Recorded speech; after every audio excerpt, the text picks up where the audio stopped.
For more latest videos and updates, please subscribe our channel and hit the bell icon.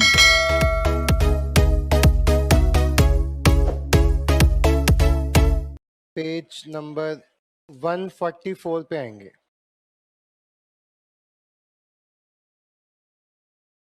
आ गए? Topic दिखेगा doctrine of ultra vires. पढ़े? हाँ, चलो। Last class हमने खत्म किया था कि सेक्शन 7 में कंपनी का रजिस्ट्रेशन कैसे करवाते हैं। फिर हमने पढ़ा था कि एमओए अगर हम जमा कर देते हैं कहाँ पे, रजिस्ट्रेशन के दौरान आरओसी को, तो उस केस में अगर हमने आरओसी को जमा कर दिया तो वो पब्लिक डॉक्यूमेंट बन जाता है। क्या बन जाता है? ये बात सेक्शन 399 कहता है। सेक्शन 399 क्या बोलता है? Of the companies act provided at any person can inspect bye electronic means any document kept by the registrar. तो आपने कंपनी को रजिस्टर कराते समय क्या क्या डॉक्यूमेंट दिए थे? MOA, declaration form, consent form, ये सारे के सारी चीजें जो आरओसी के पास सबमिट है, सेक्शन 399 अलाउ करता है कि आप इलेक्ट्रॉनिक मींस के द्वारा वो डॉक्यूमेंट क्या कर सकते हैं, देख सकते हैं, जो किसके पास रखे हुए, रजिस्ट्रार के पास, और make a record of the same, आप उसका रिकॉर्ड अपने पास रख सकते हैं, और गेट अ कॉपी और get a extract of any document including certificate of incorporation of any company. अगर वो किसी कंपनी का इनकॉर्पोरेशन सर्टिफिकेट की कॉपी चाहिए तो आप वो भी निकाल सकते हैं। On payment of a prescribe fees, यानी पैसा कितना देना है? प्रेस्क्राइब मतलब जो अमाउंट भी लिखा है वो ना के बराबर है, मतलब 50 रुपए दो और आपको ये डॉक्यूमेंट मिल जाएगा। The memorandum and articles of association of a company when registered with the registrar of a company becomes what, underline कर लेना, बिकम्स व्हाट, पब्लिक डॉक्यूमेंट। अगर आपने एमओए एओए या जो भी चीज आपने रजिस्ट्रार को दे दी, आरओसी को दे दी, वो क्या बन गया? Public document. यानी आप उस डॉक्यूमेंट को हासिल कर सकते हैं। राइट टू इंफॉर्मेशन एक्ट के तहत आरटीआई भरो और वहां से भी ले सकते हो। And they are available for inspection to any person on the payment of a nominal fees, ना के बराबर। इन अदर वर्ड्स कहा जाए तो सेक्शन 399 कन्फर्स करता है right of inspection to all. It is therefore the duty of every person, ध्यान रखना, बिकॉज ये पब्लिक डॉक्यूमेंट है, तो जो भी बंदा कंपनी से डील करने आएगा, जो भी बंदा कंपनी के साथ कॉन्ट्रैक्ट करेगा, हम मानेंगे कि ये उसकी ड्यूटी है कि वो जो भी बंदा डील करने है कंपनी के साथ, वो इंस्पेक्ट करे उसके डॉक्यूमेंट एंड मेक श्योर करे कि वो जो भी कॉन्ट्रैक्ट कंपनी के साथ कर रहा है वो is in conformity with the provisions. But whether a person reads them और not, it will be presumed that he knows the content of the document. तो अगर जो भी बंदा कंपनी से डील करने आ रहा है तो हम ऐसा मान के चलेंगे उसकी ड्यूटी है कि वो सारे डॉक्यूमेंट पढ़ के आएगा। एमओए एओए पढ़ के आएगा। एमओए में क्या लिखा होगा? Objective clause. एओए में क्या लिखे होंगे? कंपनी के खुद के गवर्निंग रूल्स। तो वो पढ़ के आएगा, क्योंकि ये डॉक्यूमेंट हमने आरओसी को सबमिट कर दिए। अगर वो नहीं भी पढ़ के आए, वो पढ़े ना पढ़े फर्क नहीं पड़ता, हम हमेशा प्री एज्यूम करेंगे कि वो ये सब डॉक्यूमेंट्स पढ़ के आए। अच्छा, सिर्फ पढ़ के आए से भी फर्क नहीं पड़ता, ठीक है। वैसे इस प्रिजम्पशन को हम क्या बोलते हैं? Constructive notice. अगर हमने कोई डॉक्यूमेंट आरओसी को सबमिट कर दिया, इसका मतलब हमने वो डॉक्यूमेंट दुनिया को दे दिया, हमने दुनिया को नोटिस दे दिया कि भाई हमारी कंपनी ये काम कर सकती है। अब सामने वाला बंदा अगर एमओए पढ़ के नहीं आ रहा तो किसकी गलती है? अगर सपोज आईजीपी में लिखा है कि आईजीपी कमर्शियल कोचिंग क्लासेस का बिजनेस करेगा, लेकिन एक थर्ड पर्सन आके आईजीपी से क्या कॉन्टेक्ट कर रहा है कि आईजीपी आप मुझे घेवर बेच देंगे? आईजीपी कह रहा है जरूर बेच देंगे, हमें दे दो पैसे। उसके बाद कुछ टाइम बाद आईजीपी ने बोला हम तो नहीं दे देते को घेवर, जो उखाड़ना उखाड़ ले। क्या सामने वाला बंदा हमें घेवर देने के लिए बाउंड कर सकता है? जिसने जो हमारे साथ कांटेक्ट किया, उसने जो आईजीपी के साथ कांटेक्ट किया, वो कैसा कांटेक्ट है? Beyond the power. आईजीपी के एमओए में ऑब्जेक्टिव क्लॉज में क्या लिखा है कि हम सिर्फ कोचिंग क्लासेस दे सकते हैं, और आपने हमसे कौन सा कांटेक्ट कर लिया? घेवर, यानी कि हलवाई वाला कांटेक्ट कर लिया। हलवाई हमारे ऑब्जेक्टिव क्लॉज में नहीं है। हमारे शेयर होल्डर ने जो हमें पैसा दिया है वो पैसा कहाँ लगाने के लिए दिया है? कोचिंग क्लासेस में। उनको हमारी कोचिंग क्लासेस एबिलिटी पे भरोसा है और उन्हें हमारी हलवाईगिरी पे भरोसा नहीं है, तो उन्होंने उस चीज के लिए पैसा नहीं दिया। अगर हम वो काम करते भी हैं और किसी शेयर होल्डर को पता चल जाता है तो share holder suit for injunction लगवा सकता है। अरे suit for injunction, stay order लगवा सकता है कि कंपनी ये काम, क्योंकि ये कंपनी के कॉन्ट्रैक्ट के बाहर है, हमने कंपनी को इस चीज के लिए पैसा दिया ही नहीं, कंपनी का ऑब्जेक्टिव तो इतना सा है। तो जो बंदा बाहर से डील कर रहा है वो क्या बोला, जैसा मैं तो पैसे दिए, इनसे बोलो घेवर बनाए, मैं तो फंस जाऊंगा, मेरे को तो आगे न जाने कितने लोगों को सामान बेचना है, स्पेशल डैमेज हो जाएगा, ये डैमेज हो जाएगा। हमने कहा जो उखाड़ना है उखाड़ लो, लेकिन आप कंपनी को बाउंड नहीं कर सकते, क्योंकि आपने जो कंपनी के साथ कॉन्टेक्ट किया है वो अल्ट्रा वायरस है, वो बियॉन्ड द, अल्ट्रा मतलब होता है बियॉन्ड, और वायरस मतलब पावर, तो बियॉन्ड द पावर है, यानी ऑब्जेक्ट क्लॉज के बाहर है, यानी एमओए के दायरे के बाहर है, और एमओए के दायरे के बाहर है तो कॉन्टेक्ट क्या है, वॉइड।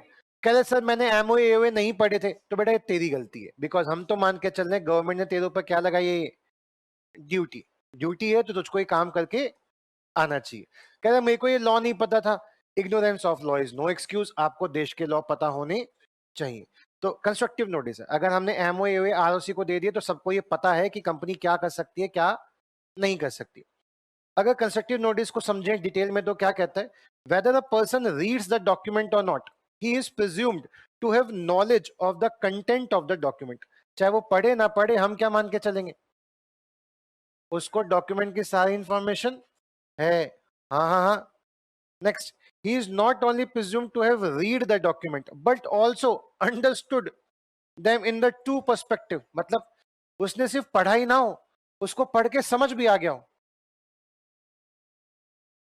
एग्जाम्पल के तौर पे सी इंटर में ना एक एक्ट पढ़ते हैं हम, सी इंटर में एक एक्ट का नाम है interpretation of statues deeds documents EDC.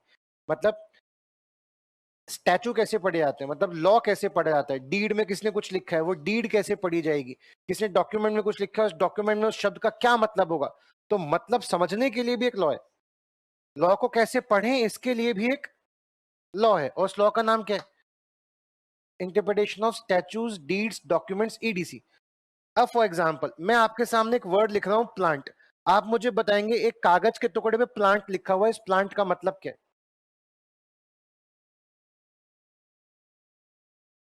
बताओ। कोई बोल सकता है इस प्लांट का मतलब है पौधा, पौधा, ठीक है, पौधा, ठीक है। अगर मैं इस प्लांट के साथ एंड ट्रीज लिख दूं तो बताओ इस प्लांट का क्या मतलब हो गया, पौधा, ठीक है। और अगर मैं इसी प्लांट के साथ क्या लिख दूं आगे, मशीनरी, तो ये क्या हो गई, एक बिग मशीनरी, एक बड़ी मशीनरी को एक प्लांट बोल देते हैं, बोलो हाँ। तो इस प्लांट का मायना किस बात से निकल के आया है, कि वो किस शब्द के साथ लिखा हुआ है। आई बात समझ।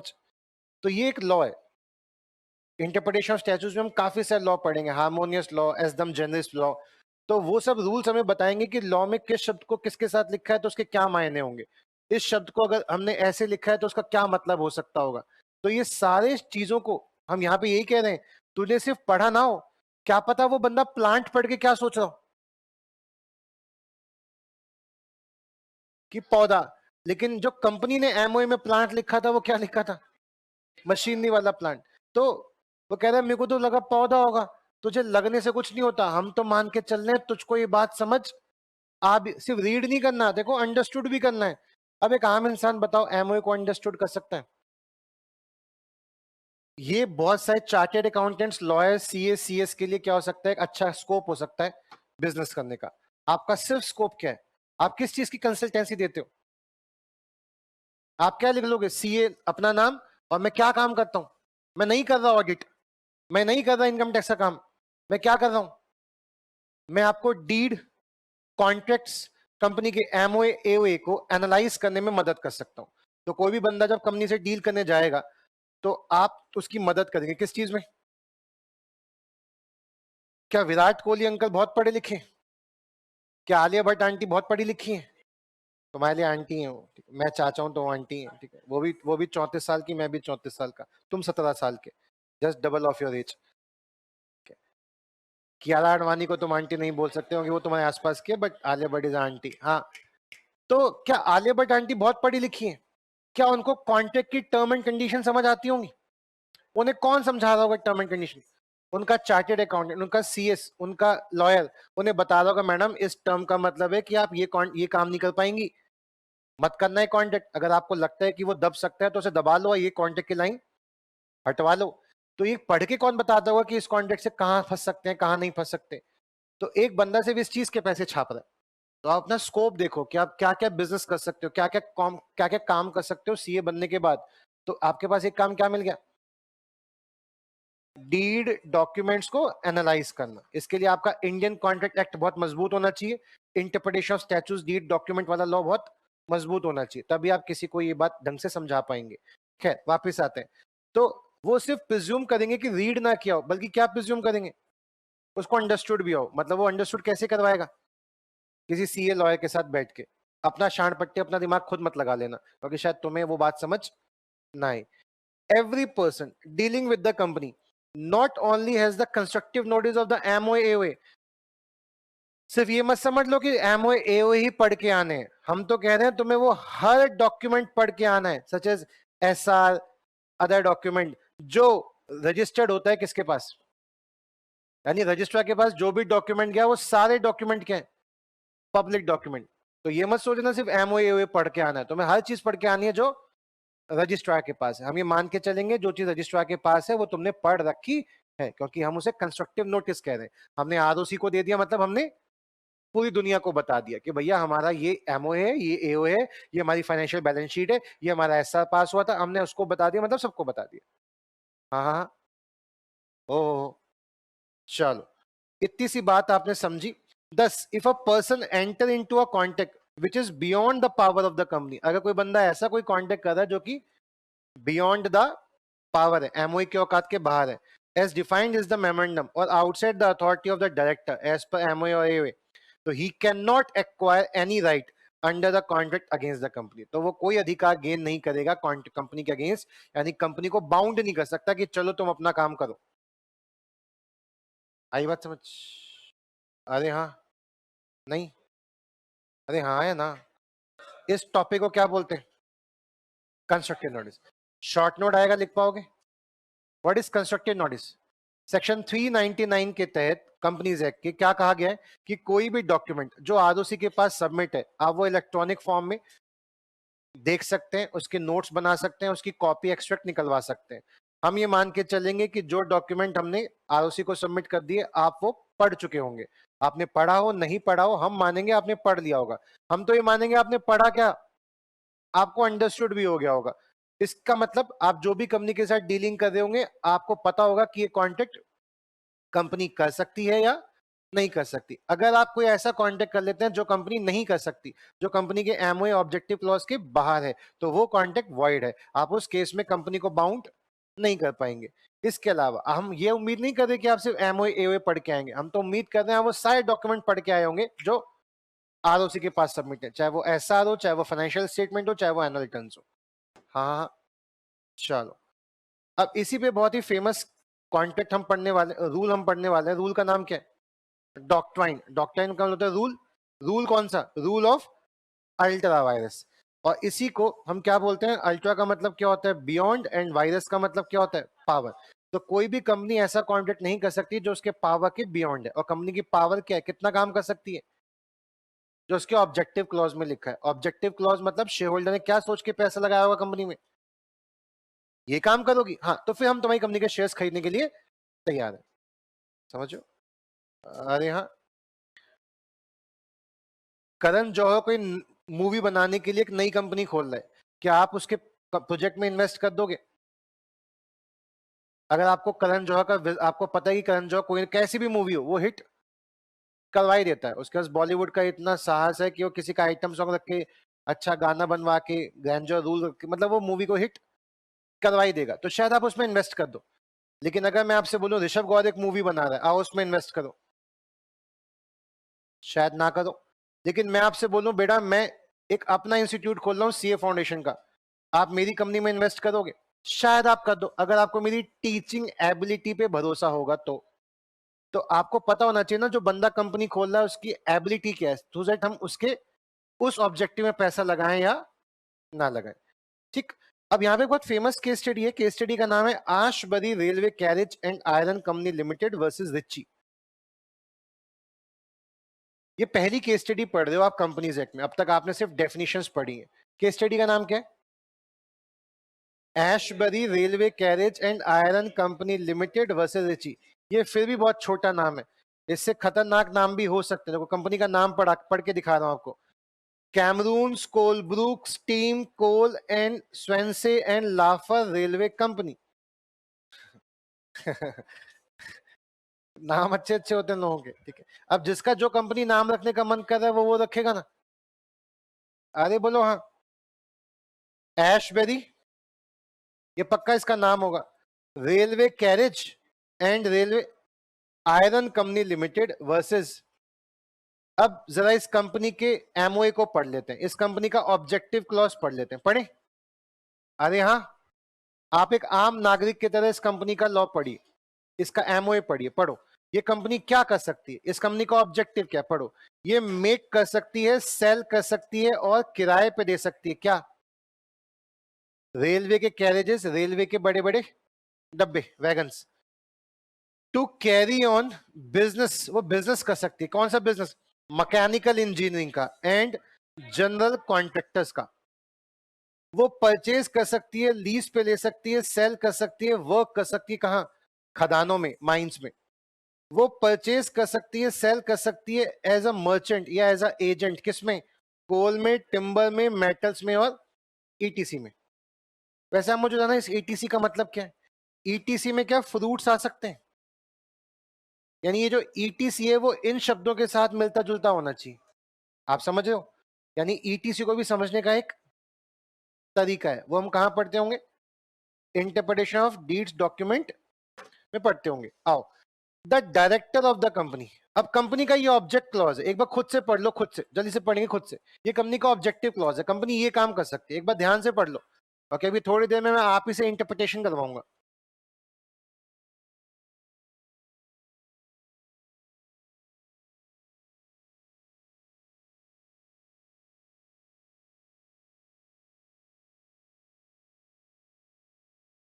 ला ला ला ला ला ला ला ला ला ला ला ला। पढ़ लिया सबने? अब ये कंपनी का नाम क्या था? Ashbery railway carriage and iron company limited. इसने पाया रिची भी एक नई कंपनी खोल रहा है। इसने क्या पाया? अच्छा, मैं इस पूरी केस स्टडी के फैक्ट मोस्टली सेम रहेंगे, बट कहानी को अपने हिसाब से थोड़ा रोमांचक बनाने की कोशिश करूंगा। तो एशबरी कंपनी ने पाया रिची एक नई कंपनी खोल रहा है, और रिची का कंपनी का काम क्या है? वो भी मेरे जैसा सेम काम कर रही है। मतलब रिलायंस जियो को लगता है कि ऋषभ गौर एक नया टेलीकॉम सेक्टर में कंपनी खोलने वाला है, और रिलायंस जियो चाहता है कि मेरी कंपनी बर्बाद हो जाए। ऐसी एशबरी कंपनी क्या चाहती है? कि रिची की कंपनी बर्बाद हो जाए। तो रिची कंपनी से पूछिए, हाँ भाई पैसा है कंपनी चलाने के लिए? कह रहा वही फाइनेंस ही तो ढूंढ रहा हूँ, पैसे वाला कोई मिल जाए जो मेरी कंपनी में इन्वेस्ट कर दे। चल, तू भी क्या याद रखेगा, मैं तेरे साथ एक कॉन्टेक्ट करता हूं कि मैं तुझे क्या दे दूंगा? पैसा। तू उस पैसे से बना रेलवे वैगन्स, लेकिन वो पैसा मुझे वापस कर दियो। मैं तेरे साथ एक लोन कॉन्टेक्ट कर रहा हूं, मैं तेरे साथ एक फाइनेंस कॉन्टेक्ट कर रहा हूं कि मैं तुझे लोन दूंगा और तू मेरा लोन चुकाएगा विद इंटरेस्ट, और तेरे को उस पैसे से जो करना है कर। तेरा वैसे ऑब्जेक्टिव क्या है? सब बुरा मत मानना, लेकिन मेरा ऑब्जेक्टिव वही है जो आपका है। मतलब मैं आप ही के जैसा बनना चाहता हूं, मैं अपनी कंपनी को वही बनाना चाहता हूं जैसी। चल कोई बात नहीं, मेरा मैं अब बहुत फिलैंथ्रोपिस्ट हो गया हूं, मेरा अब लोगों को जग कल्याण में मन करता है। मैं कर दूंगा तेरी कंपनी में इन्वेस्ट, ठीक है, मैं फाइनेंस दूंगा। फाइनेंस से कॉन्टेक्ट कर रहे हैं, तो director of the company enter कर रहे हैं into a contact with Riche for financing the construction of a railway line in Belgium. उसको एक कॉन्टेक्ट मिला होगा उस कंपनी को कि उसको भी रेलवे लाइन बिछानी है, और हम भी कौन सा काम करते हैं? इसी चीज का। लेकिन हमें नहीं मिला, तो हमें गुस्सा आ गया होगा, उसको मिल गया हमें नहीं मिला। लेकिन हमने प्यार से क्या बोला? हम दे देंगे तुझे पैसा, तू ले ले वो कॉन्ट्रैक्ट। एंड द कंपनी, अब उसको किसने चेताया होगा? सर ध्यान से पढ़ो, क्या ये कंपनी फाइनेंस का कॉन्ट्रैक्ट कर सकती है? ध्यान से पढ़ो, क्या कंपनी फाइनेंस का कॉन्ट्रैक्ट कर सकती है? वो कौन से कॉन्ट्रैक्ट कर सकती है? रेलवे बनाने वाले, मैकेनिकल इंजीनियरिंग वाले, लीज करने वाले माइंस में, या फिर कोल्ड। तो यहाँ कहीं भी फाइनेंस वर्ड तो है नहीं, यानी कंपनी फाइनेंस का बिजनेस तो कर ही नहीं सकती। लोन लेने वाला, बोलो हाँ। अरे हाँ, तो उसको किसे चेताया होगा? सर कंपनी फाइनेंस, उसके किसी मैनेजर, सर कंपनी फाइनेंस का कांटेक्ट नहीं कर सकती, आप फंस जाओगे। लेकिन जनरल कॉन्ट्रैक्ट का मतलब तो कुछ भी हो सकता है। जनरल कॉन्ट्रैक्ट मतलब कोई भी कॉन्ट्रैक्ट। कह रहा अगर नहीं हुआ तो मतलब उसके बाद अच्छे लॉयर नहीं होंगे, वो समझा नहीं पाए उसकी बात को, तो क्या करें? सर इससे बोलो शेयर होल्डर से मीटिंग करके एक रेजोल्यूशन पास करवाए और उनसे बोले कि हम फाइनेंस का कॉन्ट्रैक्ट कर सकते हैं। तो क्या हुआ, कंपनी ने फर्दर रेटिफाई कर दिया। रेटिफाई का मतलब आपको पता है, अप्रूव कर दिया। कैसे अप्रूव कर दिया? This act of the director. अगर डायरेक्टर ने अपनी औकात के बाहर काम किया भी है तो कंपनी ने क्या किया, उसको अप्रूव करवा दिया by passing what, share holders की मीटिंग बुलाई और शेयर होल्डर से पूछा दोस्तों हमने ना एक कंपनी के साथ कांटेक्ट कर लिया रिच्ची के साथ, हम उसे फाइनेंस देना चाहते हैं, आपको कोई आपत्ति तो नहीं? और शेयर होल्डर ने क्या बोल दिया, नहीं हमें कोई आपत्ति नहीं, हमें कोई आपत्ति नहीं, ऐसा पास हो गया। यानी डायरेक्टर ने पहले औकात के बाहर काम किया और बाद में शेयर होल्डर से अप्रूवल भी ले ली। मतलब आपने मुझे पैसा दिया था कोचिंग चलाने के लिए, लेकिन मैंने आपके पैसे से मूवी बना डाली, और जब मूवी बना डाली तो मैं आपसे पूछा दोस्तों एक मूवी बना डाली है, बताओ ठीक है तुम्हारा पैसा कर दूं इन्वेस्ट? आपने कहा चलो सर कर दिया तो कर ही दो, हमें कोई आपत्ति नहीं। मैंने आपसे अप्रूवल कब ली, काम करने से पहले या काम करने के बाद? चलो, यानी रिच्ची तो शांत हो गया, रिच्ची को भरोसा हो गया कि अब तो बस मुझे मेरा पैसा, जिस दिन कॉन्ट्रैक्ट हाथ में आने वाला था उसके बेल्जियम की रेलवे बनाने का, उस दिन उसने कंपनी से पैसा मांगा, पैसा दे। कंपनी कह रही हम नहीं दे रहे पैसा, जो उखाड़ना है उखाड़ ले। अब अगर उसके हाथ में पैसा नहीं आएगा तो उसको बेल्जियम रेलवे का कॉन्ट्रैक्ट नहीं मिलेगा। वो तो रो पड़ा, वो तो कंपनी के ऊपर केस कर बैठा। तो द कंपनी हर रेपुडिएट कर रही है, कैंसिल कर रही है क्या, कॉन्ट्रैक्ट, क्योंकि भैया हमने जो आपके साथ कॉन्ट्रैक्ट किया है, कॉन्ट्रैक्ट क्या है, अल्ट्रा वायरस, हमारी तो ये औकात ही नहीं रही है। समझो लोग कैसे किसी के साथ धोखा करते होंगे, पहले कांटेक्ट कर लेते होंगे और बाद में हाथ खड़ा करते होंगे, क्या क्या क्या हम तो कांटेक्ट कर ही नहीं सकते। और लंका किसके लगे, रिची की। अगर रिची को पहला कांटेक्ट ही शेम शेम हो जाएगा तो क्या वो जिंदगी में कभी ग्रो कर पाएगी? यानी फिर वो बेल्जियम वाला कांटेक्ट किसको मिलेगा, ऐशबेरी को। तो लोग ऐसे कभी कभी छोटी छोटी कंपनियों को दबा देते हैं। तो रिची ने केस ठोक दिया, जज साहब इसने कांटेक्ट किया, इसको तो एक कांटेक्ट निभाना पड़ेगा। कांटेक्ट का मतलब क्या है, ऑब्लिगेशन, इसको तो अपना काम। देखो कंपनीज एक्ट पढ़ते पढ़ते हम इंडियन कॉन्ट्रैक्ट एक्ट में आ गए, मतलब वो एक्ट मत भूलना, वो सब एक्टों का पापा है, सारे के सारी चीजें वहीं से निकलती हैं। तो जैसे सब कॉन्टेक्ट किया इसको तो अपना काम करना पड़ेगा। And Riche brought an action for damages for breach of contract. जैसे सब क्योंकि ये कॉन्ट्रैक्ट को ब्रीच कर रहा है तो मुझे क्या चाहिए, मुझे डैमेजेस चाहिए। यानी मैंने जो आगे कॉन्टेक्ट कर लिया, जो मैं कॉन्टेक्ट नहीं कर पाऊंगा इसकी वजह से, मुझे उसका पैसा चाहिए।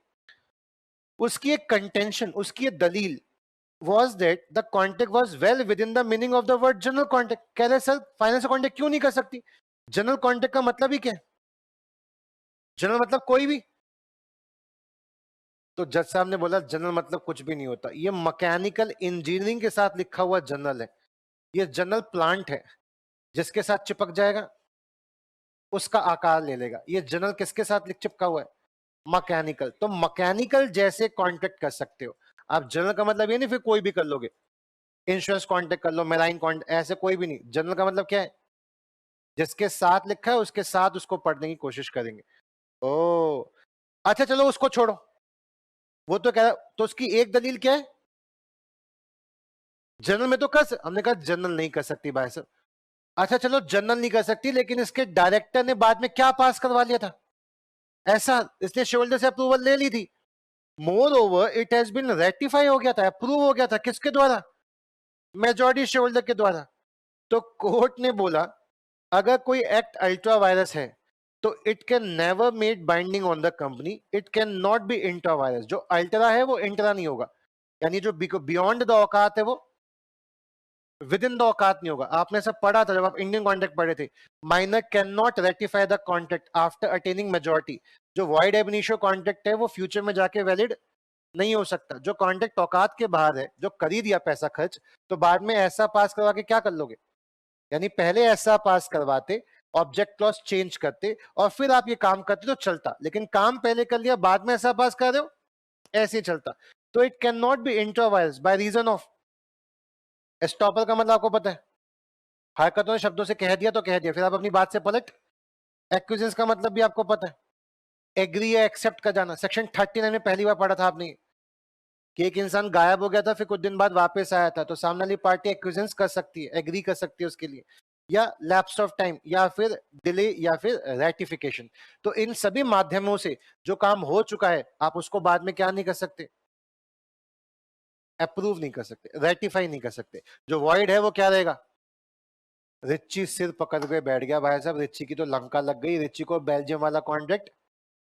तो कोर्ट के डिसीजन से क्या समझ आया आपको, the whole position regarding this doctrine of ultra vires को सम अप करते हैं। When an act is perform which though legal itself, क्या फाइनेंस का कॉन्ट्रैक्ट लीगल है?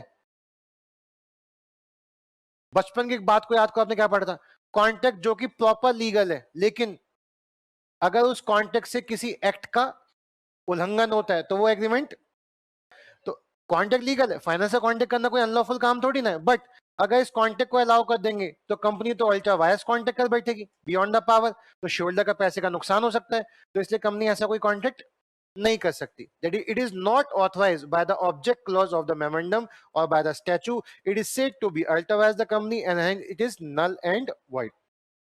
An act which is ultra virus, the company cannot ratify even by unanimous consent. ऐसा तो छोड़ो, ऐसा का मतलब क्या होता है, हाँ कहने वालों की संख्या ना कहने वालों से 3 गुना ज्यादा है। हम तो कह रहे हैं यूनानिमस कंसेंट भी आ जाए, 100% शेयर होल्डर बोल दें हाँ ठीक है काम से में कोई दिक्कत नहीं, तब भी आप क्या नहीं कर सकते, रेटिफाई। यूनानिमस मतलब होता है 100%, सबकी सहमति, सबकी सहमति भी आ जाए तब भी शेयर होल्डर रेटिफाई नहीं कर सकते। यानी आपको पहले क्या करना पड़ेगा, पहले ऑब्जेक्ट क्लॉज का दायरा बढ़ाओ फिर वो कॉन्ट्रैक्ट करो। पहले कॉन्ट्रैक्ट कर लिया फिर ऑब्जेक्ट क्लॉज का दायरा बढ़ा रहे हो, ऐसा नहीं होगा, चाहे ऐसा हो चाहे यूनानिमस कंसेंट हो। कितनी बात समझ आई? अरे हाँ, बताओ किसकी लंका लग गई, रिची की लंका क्यों लगी? क्या उसने एमओए एओए नहीं पढ़े थे? पढ़े तो थे, लेकिन वो ढंग से उसको इंटरप्रेट नहीं कर पाया और उसका बेवकूफ बना दिया।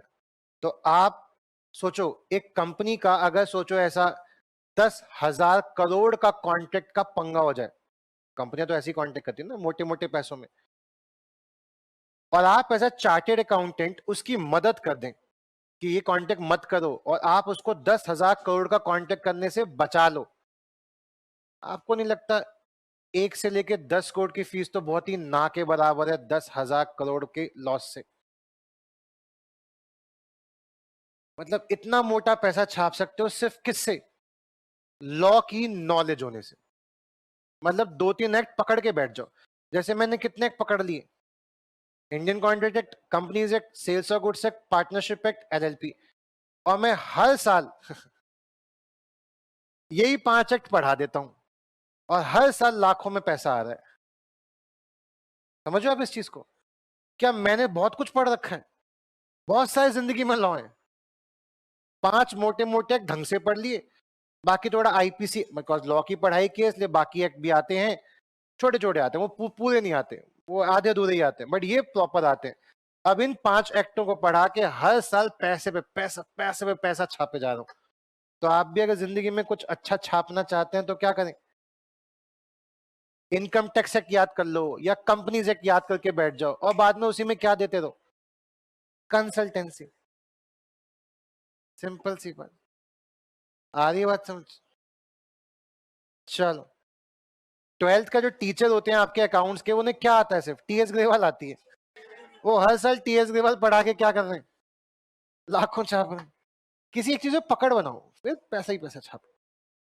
चलो, हमने साथ के साथ 3-4 बातें पढ़ी। एक पढ़ा डॉक्ट्राइन ऑफ अल्ट्रावायर्स। अल्ट्रावायर्स को समझने के लिए कौन सी केस स्टडी पढ़नी ही पड़ेगी, Ashbury railway carriage and iron company limited versus Richie.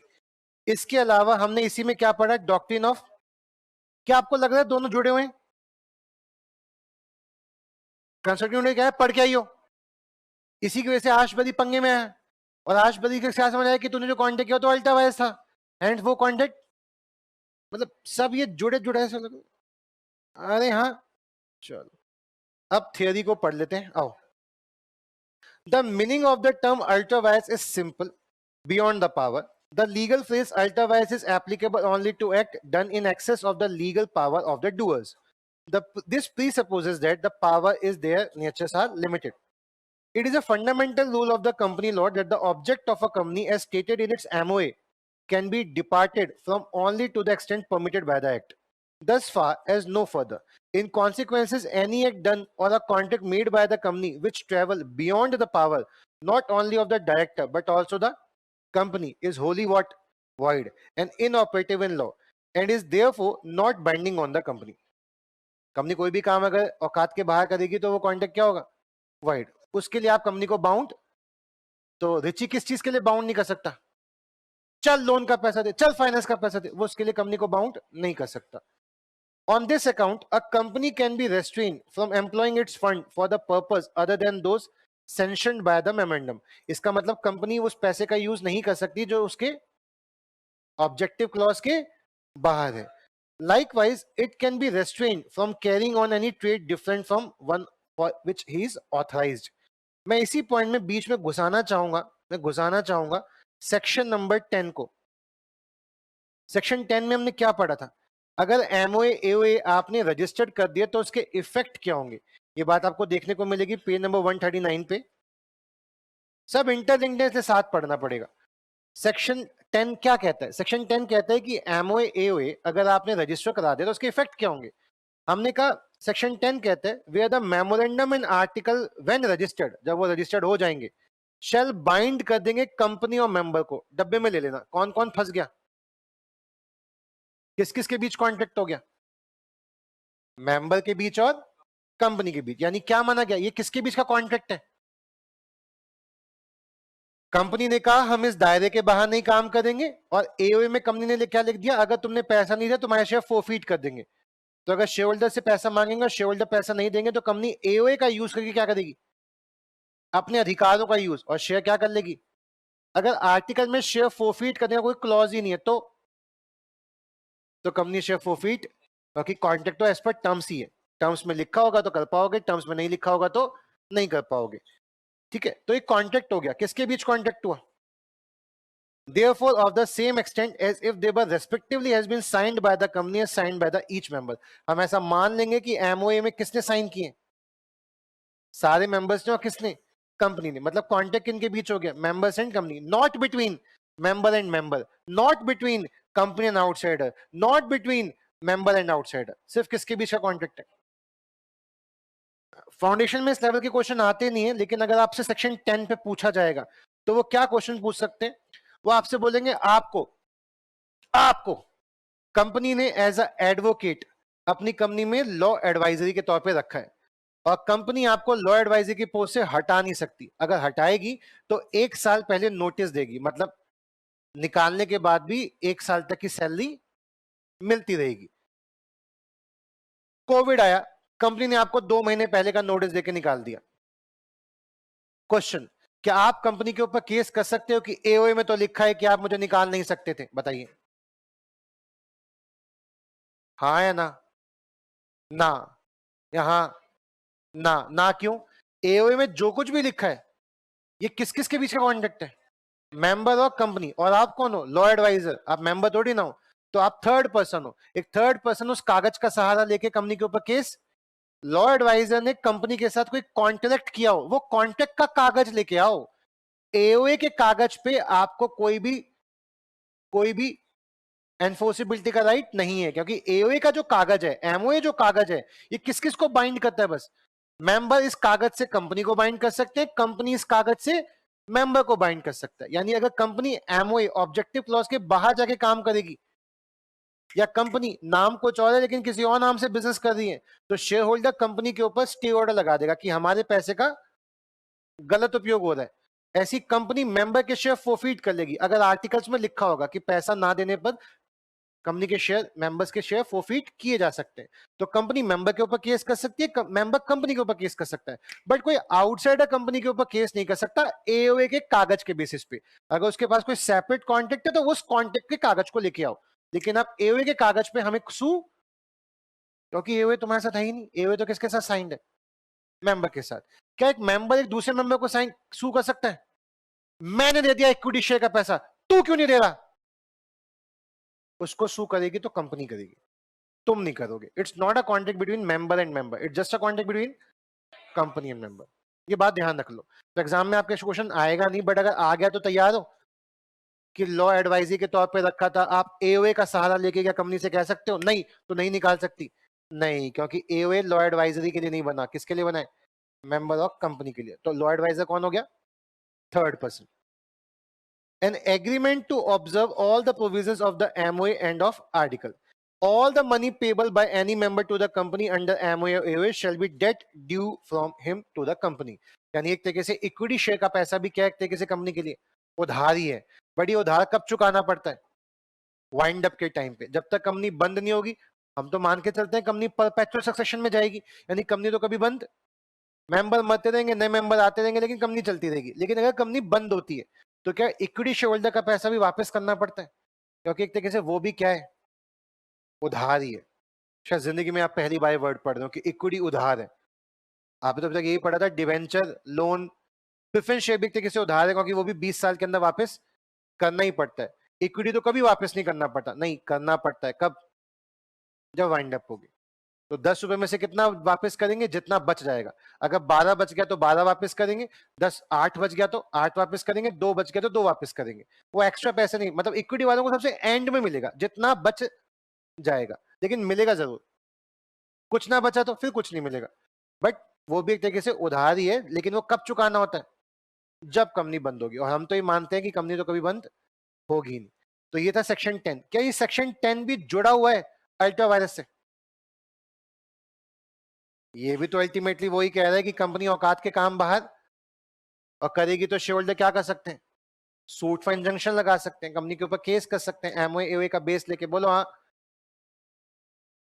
उफ, उफ, आओ पढ़ो।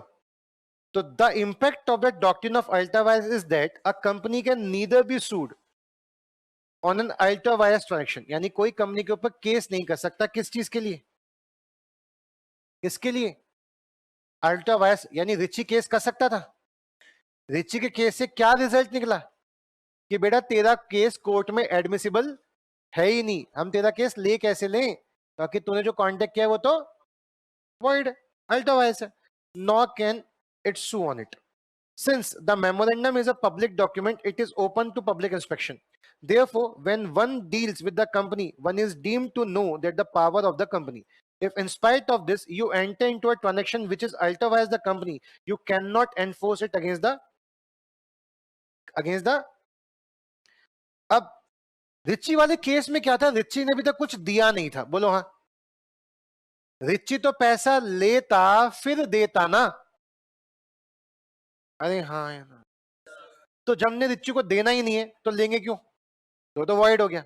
इसका उल्टा सोचो, आपने आईजीपी को पैसा दे दिया, आईजीपी ये लो पैसा, घेवर बना के दे दोगे? हलवाई का काम दिया, आईजीपी ने कहा घेवर बना के दे देंगे। आज घेवर का सीजन चल रहा है ना, इसलिए घेवर के एग्जाम्पल चल रहे हैं। तो आईजीपी ने बोला हाँ हम घेवर बना के दे देंगे। आप शाम को आए, आईजीपी ने बोला हम नहीं बना के दे रहे घेवर, ये तो हमारे लिए अल्ट्रा वायरस है। मेरा क्वेश्चन आपसे, क्या आप आईजीपी के ऊपर केस कर सकते हो? जैसा घेवर तो बना के देना पड़ेगा, क्योंकि ये कॉन्टेक्ट क्या है?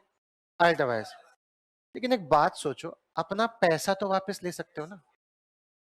कॉन्ट्रैक्ट का मतलब है कि जो हमारी ऑब्लिगेशन है आप हमसे वो नहीं करवा सकते, क्योंकि कॉन्ट्रैक्ट हुआ ही नहीं। लेकिन अपना पैसा तो वापस लोगे। बोलो हाँ। रेस्टिट्यूशन ऑफ बेनिफिट्स तो होने चाहिए, लेकिन आप क्या नहीं करवा पाओगे? हमें बाउंड नहीं कर सकते कि भैया तुमको तो घेवर बनाना पड़ेगा, तो घेवर नहीं बनवा सकते, लेकिन अपना पैसा तो वापस ले सकते। अरे बोलो हाँ। तो पढ़ना क्या लिखा है? If you have supplied goods और perform services on such a contract, या लेंट कर दिया क्या? Money, you cannot obtain payment or recover of the money lent. But if the money advanced to the company has not been expended, the lender may stop the company from parting with it by means of, आप case company, भैया ये मेरा पैसा है, company use ना कर ले, जैसा मुझे मेरा पैसा वापस चाहिए, तो आप वो पैसा वापस ले सकते हो। This is because the company does not become the owner of the money. उसका पैसा थोड़ी ना है, क्वासी कॉन्ट्रैक्ट लगा देना, किसी और के खर्चे पे कोई और एंजॉय, मेरा पैसा तो मुझे चाहिए, which is ultra vires the company. अगर लेंडर ने remains the owner, he can take back the property in species, जो भी पड़ा होगा वो वापस ले लेगी। If the ultra vires loan has been utilise in meeting lawful debt, अगर कंपनी ने क्या किया, उस पैसे से कोई लॉफुल डेट खर्च, मतलब किसी क्रेडिटर की पेमेंट कर दी उस पैसे से, तो अब जिसने पैसा दिया था घेवर बनाने के लिए, अब वो कंपनी की बैलेंस शीट में एज अ क्रेडिटर आ जाएगा, यानी अब कंपनी की लिस्ट में वो क्या है, क्रेडिट, यानी कंपनी को उसको तो उसका पैसा वापस करना पड़ेगा। यानी if ultraviolet loan has been utilised in the meeting of lawful debt, तो company then the lender steps into the shoes of debtor, paid off, and consequently he would be entitled to recover his loan to the extent from that company. An act which is ultra-vires the company being void and cannot be ratified by the shareholder of the company. Sometimes an act which is ultra-vires can be regularized by ratifying it subsequently. और ऐसे कौन से examples होते हैं, अब हम वही पढ़ रहे हैं। Ultra vires the power of director, ध्यान से पढ़ना, कुछ नया आ गया अब यहाँ पे, अब तक जो पढ़ा था मेरी स्पीड बड़ी सेम सी थी, क्यों, पढ़ चुके थे सब बातें, एक नया पॉइंट आ रहा है। अगर कोई ऐसा कॉन्ट्रैक्ट है which is ultra vires to director, मतलब कंपनी के एमओए में लिखा है, किसमें लिखा है, क्या लिखा है कि कंपनी फाइनेंस का कॉन्ट्रैक्ट कर सकती है, लेकिन एओए में लिखा है कि जो डायरेक्टर है वो सिर्फ 2 लाख रुपए तक का लोन ले या दे सकता है। अगर 2 लाख से ऊपर का लोन लेना होगा तो उसको शेयर होल्डर से मीटिंग करके ऐसा पास करवा के फिर वो 2 लाख से ऊपर का लोन ले सकता है। यानी अगर एक थर्ड पर्सन कंपनी के साथ कॉन्टेक्ट कर रहा है 10 लाख के लोन का, वो कॉन्ट्रैक्ट वैलिड है, वॉइड है? वो क्या बोल रहा होगा, कंपनी के एमओए के तो अंदर है ना, कंपनी फाइनेंस का कॉन्ट्रैक्ट तो कर सकते हैं ना, और मैं फाइनेंस का ही तो कॉन्ट्रैक्ट कर रहा हूं, लेकिन एओए में क्या रेस्ट्रिक्शन लगी हुई है, डायरेक्टर कितने का कॉन्ट्रैक्ट कर सकता है, 200 पर भी कर सकता है, लेकिन पहले क्या, पहले ऐसा पास करवाएगा, बोलो हाँ, अरे हाँ, कंपनी के डायरेक्टर ने ऐसा पास नहीं कराया, आप मुझे बताएं 10 लाख का कॉन्ट्रैक्ट वैलिड है या वॉइड है? इससे क्या समझ आता है, which is ultra vires the power of director, तो शेयर होल्डर चाहे तो क्या कर सकते हैं, रेडिफाई। अगर क्या है वो कंपनी की पावर के अंदर लेकिन डायरेक्टर की पावर के बाहर, लैंग्वेज को सुनना, ultra vires to director but intra vires to MOA,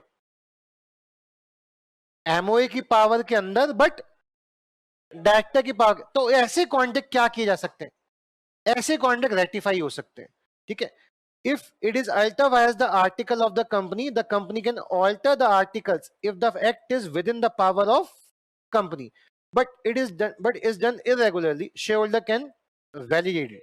तो अगर कंपनी ने अपने डायरेक्टर की औकात के बाहर काम कर दिया या आर्टिकल्स की पावर के बाहर काम कर दिया, तो वो कॉन्ट्रैक्ट को रेटिफाई किया जा सकता है, और नहीं किया तो वो भी वॉइड है, तो वो भी वॉइड है। यानी रेटिफाई करोगे तो वैलिड होंगे, अगर रेटिफाई नहीं करोगे तो वॉइड ही है, क्योंकि तुम्हें सिर्फ एमओए पढ़ के आने थे या एओए भी पढ़ के आने थे, ये बात समझ पा रहे हो। सेक्शन 6 में हमने क्या पढ़ा था, सेक्शन 6 में हमने पढ़ा था कि एक्ट ओवरराइड करेगा किसको, एक्ट की पावर ज्यादा है किससे, एक्ट कहता है कोई अनलॉफुल काम नहीं करोगे, हमने एमओए में क्या लिख दिया, हम पैसे लेके लोगों को जान से मारेंगे, सुपारी का धंधा करेंगे, तो आपके ऑब्जेक्टिव में ये लिख देने से आप वो धंधा कर नहीं सकते, क्योंकि वो एक्ट के बियॉन्ड जा रहा है। तो सबसे ऊंची प्राथमिकता किसकी है, एक्ट की। फिर एमओए में आपने लिखा हम ये काम करेंगे, हम फाइनेंस का बिजनेस कर सकते हैं, लेकिन एओए में क्या लिखा था, डायरेक्टर कितने का लोन ले सकता है, 2 लाख का, 2 लाख से ऊपर का लेगा तो उसको शेयरहोल्डर से अप्रूवल लेनी पड़ेगी, ऐसा पास करवाना पड़ेगा, और उसने औकात के बाहर काम कर लिया, यानी 2 लाख नहीं 10 लाख का लोन ले लिया बिना ऐसा पास, तो क्या एओए की औकात ज्यादा है, एमओए की ज्यादा है, तो एमओए ओवरराइड कर जाएगा, और एओए ने अपनी औकात के बाहर काम कर दिया, लेकिन एमओए के दायरे के तो अंदर है ना। एमओए में क्या लिखा था, फाइनेंस कॉन्ट्रैक्ट कर सकते हैं, इसलिए शेयर होल्डर्स के पास पावर है कि काम होने के बाद भी क्या कर सकते हैं, रेडिफाई, क्योंकि शेयर होल्डर को तो पता है ना कि हम फाइनेंस का कॉन्ट्रैक्ट तो कर सकते हैं, बस उन्हें क्या प्रूव करना है, 10 का ले लिया, चलो कोई नहीं 10 का ले लो, फाइनेंस का काम तो हम कर ही सकते हैं, 10 का ले लिया ले लो, तो वो 2 लाख से लेके 10 लाख वाला जो अप्रूवल है वो दे सकते हैं, अगर नहीं दिया तो फिर वो कॉन्ट्रैक्ट भी क्या हो जाएगा, वाइड, क्योंकि वो भी है तो औकात के बाहर। आई बात समझ, अरे हाँ, एमओए की औकात के बाहर है, वैलिड कर सकते हैं नहीं, एओए की औकात के बाहर है बट एमओए की औकात के अंदर है, क्या वैलिडेट कर सकते हैं, हाँ। अरे कुछ तो बोलो, अब ये 2 लाइनें भी पढ़ लो, कोई भी act which is ultra vires a director but intra vires the company, उसे क्या किया जा सकता है? रेटिफाई किया जा सकता है. If an act which is ultra vires the article, it can be ratified by altering the articles by passing SR at a general meeting. आई बात समझ? ये पूरा रूल बस इतनी सी बात कहने के लिए बना है कि आपको कोई भी काम करना है तो ऑब्जेक्टिव क्लॉज के अंदर करो, एओए के लॉ के अकॉर्डिंगली करो. इतनी सी बात कहता है. क्या इस लॉ की धज्जियां उड़ सकती हैं? मतलब अगर हम ध्यान कोई ऊपर ऊपर से पढ़े तो क्या बोलेगा, कोई कंपनी ना ऑब्जेक्ट लॉस के बाहर काम नहीं कर सकती, लेकिन क्या कर सकती है? हाँ, पहले क्या करो दोस्तों, आज से हम कमर्शियल कोचिंग क्लासेस नहीं, अब से हम हलवाई का धंधा भी करेंगे. क्या आपको कोई आपत्ति है? आपने कहा नहीं, हो गया एसआर पास. अब हम क्या हलवाई का कांटेक्ट कर सकते हैं? हाँ. यानी आपको क्या करना है, जो भी कांटेक्ट करना है पहले उसका ऑब्जेक्टिव क्लॉज का एसआर पास करवा लो, ऑब्जेक्टिव बढ़वा लो. एक बार बढ़वा लोगे तो आप वो काम कर सकते हो, लेकिन बिना बढ़वाए वो काम नहीं कर सकते. बढ़वा के वो काम कर सकते हो. आई बात समझ? अरे हाँ, चलो इसी के साथ एक छोटा सा रूल और पढ़ेंगे, उसे बोलते हैं the royal British bank versus Turquand. इसी को बोलते हैं टर्कवेंट रूल, और इसी को हम बोलते हैं doctrine of indoor management. Indoor management का मतलब क्या है कि कंपनी अंदर ही अंदर क्या कर रही है, क्या ये आउटसाइडर को पता हो सकता है? एक आउटसाइडर को क्या पता हो सकता है कंपनी के बारे में? कंपनी की एग्जैक्ट बैलेंस शीट क्या है, क्या ये आउटसाइडर को पता हो सकता है? हाँ, क्योंकि सेक्शन 137 में आपने अपनी बैलेंस शीट किसको सबमिट की होगी? रजिस्ट्रार को. बोलो हाँ. हमने पढ़ लिया ना ये बात कि सिर्फ एमओए एओए नहीं है पब्लिक डॉक्यूमेंट. क्या क्या है पब्लिक डॉक्यूमेंट? जो भी रजिस्ट्रार के पास जाता है. तो एक आउटसाइडर को कंपनी के बारे में कितनी इंफॉर्मेशन मिल सकती है? अरे बोल दो. जितनी रजिस्ट्रार के पास है वो हम www.mc.gov.in में जाके निकाल लेंगे. एक नॉर्मल सी फीस देंगे, हमें कंपनी का जो डेटा चाहिए होगा सिन नंबर डाल के निकाल लेंगे. हाँ हाँ हाँ, आरओसी दे देगी, पब्लिक डॉक्यूमेंट है वो. लेकिन जो डॉक्यूमेंट आरओसी के पास ही नहीं है, क्या वो एक आउटसाइडर को पता चल सकता है? अब एक नया कॉन्सेप्ट पढ़ रहे हैं, नया रूल पढ़ रहे हैं. नए रूल का नाम क्या है? Doctrine of indoor management. Indoor management मतलब कंपनी मैनेजमेंट को डोर के अंदर इंडोर तरीके से कैसे मैनेज कर रही है. क्या ये आउटसाइडर को पता हो सकता है? नहीं. तो उसके लिए एक रूल पढ़ रहे हैं. केस स्टडी का नाम क्या है? The royal British bank versus Turquand. The royal British bank versus टर्कवेंट.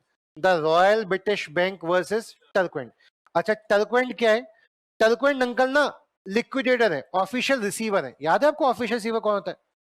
जब एक कंपनी डूब जाती है तो कोर्ट अपनी साइड से एक बंदा अपॉइंट करता है, उसे क्या बोलते हैं? Official receiver. आपको याद है जब एक बंदा इंसॉल्वेंट हो जाता है तो उसको सू नहीं कर सकते. अब हम किसको सू करते हैं? ऑफिशियल रिसीवर को, क्योंकि उसकी प्रॉपर्टी किसके पास है? ऑफिशियल रिसीवर के पास. तो बताओ रॉयल ब्रिटिश बैंक किसको केस करेगा, कंपनी को या कंपनी के रिसीवर को? इसलिए केस स्टडी का नाम क्या है? The royal British bank versus Turquand. अरे हाँ, पढ़ा था ना. एक बंदा इंसॉल्वेंट हो जाता है तो he can not sue, he can not be sued, वो डिस्क्वालिफाइड हो जाता है उन प्रॉपर्टी के कांटेक्ट करने से जो प्रॉपर्टी कहां पड़ी हुई है? ऑफिशियल रिसीवर के पास. तो कंपनी तो इंसॉल्वेंट हो गई, दिवाली हो गई, डूब रही है, तो उस केस में कौन अपॉइंट हुआ? Official receiver. यानी जिसको भी पैसा लेना है किससे लो. अच्छी बात है टर्कवेंट पढ़ा रहे हैं, वरना कंपनी का नाम याद करना पड़ता. तो मैं केस स्टडी का नाम पता है क्या होता? Royal British bank versus Cameron Colebrook steam coal and Swansea Lougher railway company. वो तो अच्छी बात है. केस स्टडी का नाम क्या है? The royal British bank versus Turquand. खत्म. Thank God official receiver point हो गया. इस केस में हुआ क्या था समझेंगे. रॉयल ब्रिटिश बैंक ने एक कांटेक्ट किया होगा किसके साथ? वही क्या नाम था उसका? नहीं, टर्कवेंट के साथ नहीं, कैमरून कोल ब्रुक के साथ. तो कैमरून कोल बैंक ने आरबीबी से पैसे मांगे होंगे, भाई मुझे कुछ पैसा दे दे, मुझे कुछ धंधा करना है. आरबीबी थोड़ा बैंक है ना, तो थोड़ा एमओए पढ़ के आया होगा. बोलो हाँ. इसने बोला हाँ आपके डायरेक्टर लोन ले भी सकते हैं और लोन दे भी सकते हैं. लेकिन एक सेकंड, आर्टिकल्स में क्या लिखा है? आपके डायरेक्टर सिर्फ 2 लाख रुपए तक का लोन ले सकते हैं. कितने रुपए का लोन ले सकते हैं? और आप मुझसे मांग रहे हैं 10 लाख का लोन. आर्टिकल में लिखा है कि अगर आप 2 लाख से ऊपर का लोन मांगेंगे तो आपने ऐसा पास करवाना है. तो जजमान आपने ऐसा पास करवा लिया? कंपनी के डायरेक्टरों ने झूठ बोला और क्या बोला? हाँ, ऐसा पास करवा लिया, लेकिन एक्चुअली में ऐसा पास, अब आरबीबी ने सपोज उसकी बात पे भरोसा भी हो नहीं रहा, तो आरबीबी ने कहा इंफॉर्मेशन जाननी चाहिए? www.mca.gov.in। उसने वहां पाया ऐसा तो कोई ऐसा अपलोड नहीं है। एक बात बताओ यार, ये लैंग्वेज आप पढ़ चुके हो क्या? ऐसा लिखा है ना पे, क्या ऐसा भी रजिस्ट्रार के पास रजिस्टर्ड होता है? अरे बोलो हाँ। वो तो दिख नहीं रहा। रॉयल ब्रिटिश बैंक ने फिर पूछा, भैया वो तो मुझे दिख नहीं रहा। सर एक्चुअली ऐसा पास हो गया, हमने बस एमसी की वेबसाइट पे अपलोड नहीं किया। कर देंगे लेट अपलोड, लेट फीस के साथ। यह समझ, कर दिया है, अपलोड नहीं किया, कर देंगे, क्या जा रहा है, हम कह रहे हैं भरोसा। और क्या एक इंसान को डायरेक्टर की बात पे भरोसा हो जाता है? आईजीपी प्राइवेट लिमिटेड कंपनी है, बोलो हाँ। अगर आज आशीष काला सर जो कुछ भी बोलेंगे, क्या आप उस बात को मान लोगे? जो कह रहे हैं सर हो गया, आईजीपी कर ही रही है वो चीज। लेकिन प्राइवेट कंपनी में भी एटलीस्ट 2 लोग होते हैं, आईजीपी ओपीसी नहीं है, प्राइवेट लिमिटेड है ना। और प्राइवेट लिमिटेड मिनिमम 2 डायरेक्टर होते हैं। क्या आप एक ही डायरेक्टर की सारी बात मान लोगे? लेकिन आपको आईजीपी में कभी दूसरा डायरेक्टर दिखा ही नहीं। आपको पैम्फलेट होर्डिंग्स में भी सिर्फ एक ही डायरेक्टर दिख रहा है, कौन? इवन आपने आईजीपी के होर्डिंग में भी देखा आशीष कालराज आईजीपी, कभी दूसरे डायरेक्टर का तो आपने कभी नाम सुना ही नहीं। तो आपको लगता है कि सर ने कह दिया हो गया काम, ऐसे ही लगता है ना? बोलो हाँ। अरे बोलो हाँ। तो ऐसे यहां भी आरबीबी डायरेक्टर की बातों में आ गया। उसको लग रहा है डायरेक्टर कह रहा है तो सब ठीक ही होगा, गलत थोड़ी ना होगा। समझ गए? तो उसने लोन दे दिया और बदले में कागज का टुकड़ा मिल जाता है, जिसको हम बोलते हैं बॉन्ड या डिवेंचर सर्टिफिकेट। उस कागज को लेके आप दोबारा जाते हैं और जब उसकी ड्यू डेट होती है, आप क्या ले लेते हैं? पैसा वापस। अरे बोलो हाँ। अरे हाँ ना। आपने बैंक को पैसा दिया होगा तो एफडी में तो बैंक ने आपको कागज दे दिया होगा ना कि इतने दिन बाद आइयो, इतना पैसा होके मिल जाएगा। ठीक है। तो आरबीबी ने पैसा दे दिया, कागज मिल गया, बॉन्ड मिल गया। अब कंपनी बंद हो गई। बंद हो गई तो अब कंपनी को कौन संभाल रहा है? टर्कोइंट एसेट्स बेचा होगा, लायबिलिटीज की पेमेंट कर रहा होगा। तो आरबीबी पहुंच गया, क्या बोलता है? टर्कोइंट मेरा भी पैसा है, मेरा भी 10 लाख है, मेरा भी दे दो। टर्कोइंट कह रहा है ऐसा तो कोई कागज इशू ही नहीं हुआ है, आप तो कंपनी की बैलेंस शीट में क्रेडिटर की लिस्ट में है ही नहीं, वापस जाओ। कंपनी ने तो ऐसा कोई कागज इशू नहीं किया। कह रहा क्या बकवास बात कर रहे हो, कंपनी ने ऐसा कागज इशू किया? देखो इस पे 2 डायरेक्टर के सिग्नेचर है, इस पे सेक्रेटरी के सिग्नेचर है, इवन कंपनी की कॉमन सील भी लगी हुई है। और क्या मानूं मैं? भाई साहब हुआ होगा। उसने झांका ऐसा, अब एमसी की वेबसाइट पे झांका, एमसी की वेबसाइट में एसआर अपलोड हो गया था। एसआर में क्या लिखा था? कंपनी लोन, डायरेक्टर लोन ले सकता है, लेकिन वहां ये नहीं लिखा था कितना ले सकता है। आपको पता है कॉन्ट्रैक्ट में अगर अनसर्टेनिटी हो तो? ये तो पास हुआ था कि कंपनी के डायरेक्टर लोन ले सकते हैं, कितना ले सकते हैं ये मेंशन नहीं है। और अगर एग्रीमेंट में, अगर कॉन्ट्रैक्ट में सर्टेनिटी ना हो तो वो कॉन्ट्रैक्ट क्या होता है? वाइड। यानी कि वो जो ऐसा पास हुआ भी, वो ऐसा पास नहीं हुआ, ऐसा माना जाएगा। बोलो हाँ। और डायरेक्टर ने 10 लाख का लोन दे दिया, जबकि दे मतलब ले लिया, और ले कितना सकते थे? और ऐसा पास हुआ नहीं। क्या कंपनी का एओए की औकात के बाहर है? Ultra vires to article contract हो गया। अरे बोलो हाँ। इंट्रा वायरस टू कंपनी, इसे कैसे अप्रूव कर सकते थे? ऐसा पास करा के बोलो हाँ। ऐसा हुआ नहीं पास। बताओ बाहर वाले की क्या गलती है? तो रॉयल ब्रिटिश बैंक की कोई गलती नहीं। क्या उसने एमओए झांका? हाँ। क्या उसने एओए झांका? हाँ। क्या उसने वेबसाइट पे भी चेक किया? हाँ। उस टाइम तक एसआर अपलोड, तो उसकी गलती। वो वही डॉक्यूमेंट्स तो देख सकता है जो आरओसी उसे दिखा सकता है। वो जो 2 डॉक्यूमेंट जो आरओसी की वेबसाइट पे नहीं है, वो कैसे देख लेगा? तो ऐसे केस में कोर्ट ने जजमेंट पास किया, ये इंडोर मैनेजमेंट का मामला है, यानी कंपनी अंदर क्या कुकर्म कर रही है ये आउटसाइडर को पता, तो उसकी सजा आउटसाइडर को क्यों मिलेगी? यानी रॉयल ब्रिटिश बैंक का पैसा दो, रॉयल ब्रिटिश बैंक का पैसा क्यों दो? क्योंकि वो अंदर के मैनेजमेंट में वो सिर्फ वही चीजें झांक सकता है जो आरओसी की वेबसाइट है, यानी एसआर उसके लिए कंस्ट्रक्टिव नोटिस नहीं था, क्योंकि वो चीज आरओसी की वेबसाइट में, इसलिए टर्कुएंट रूल को हम कंस्ट्रक्टिव नोटिस का एक्सेप्शन मानते हैं। क्या मानते हैं?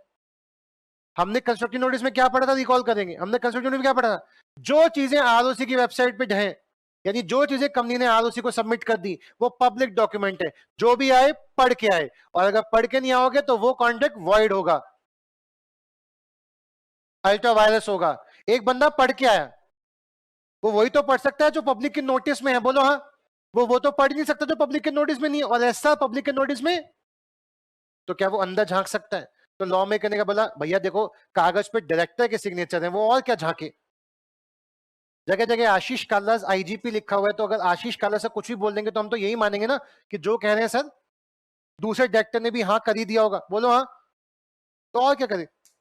अब अंदर हमें क्या पता कि आशीष काला सर हाँ कह रहे हैं लेकिन नीतू काला मैडम ना कह रही है, हम तो मानने सर और मैम हस्बैंड वाइफ है, तो हस्बैंड वाइफ में तो इतनी एजेंसी होती है कि पति ने बोला पत्नी ने माना, पत्नी ने बोला पति ने माना, बोलो हाँ, इतना तो एजम्पशन करेंगे ना यार, ऐसे तो हम किसी रिलेशन में ट्रस्ट ही नहीं कर पाएंगे। तो ऐसा करके आउटसाइडर को बेनिफिट मिलेगा, और आउटसाइडर क्या, आपको पैसा मिलेगा, यानी पैसा मिल गया, जबकि पैसा मिल नहीं सकता था क्योंकि ये तो अल्ट्रा वायरस था। इसीलिए हम कह रहे हैं कि इंडोर मैनेजमेंट एक्सेप्शन हो गया किसका, डॉक्ट्राइन ऑफ कंस्ट्रक्टिव नोटिस का। कंस्ट्रक्टिव नोटिस कहता था आउटसाइडर को पैसा नहीं मिलेगा क्योंकि कॉन्ट्रैक्ट औकात के बाहर है, लेकिन इसने क्या बोला, मिलेगा, क्योंकि वो अंदर तो झांक नहीं सकता। इसलिए indoor management is to be called the exception of doctrine of constructive notice. Please पढ़ेंगे, शुरू हो जाओ, यहां से शुरू हो जाओ, डॉक्ट्राइन ऑफ इंडोर मैनेजमेंट पढ़ना शुरू करेंगे। इंडोर मैनेजमेंट नाम आते एक केस स्टडी जरूर लिख के आनी, कौन सी केस स्टडी, बैंक वर्सेस टर्पेंट। शुरू हो जाओ, पढ़ेंगे, फुल स्क्रीन करना सर।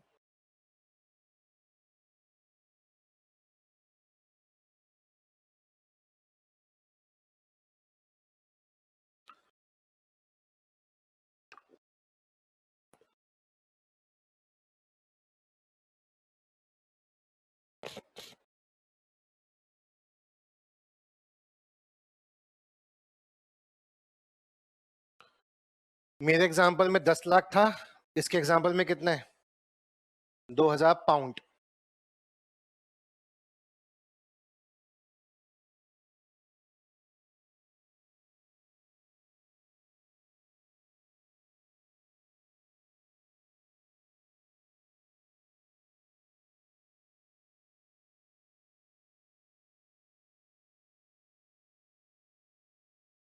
तो कोर्ट ने क्या डिसीजन दिया,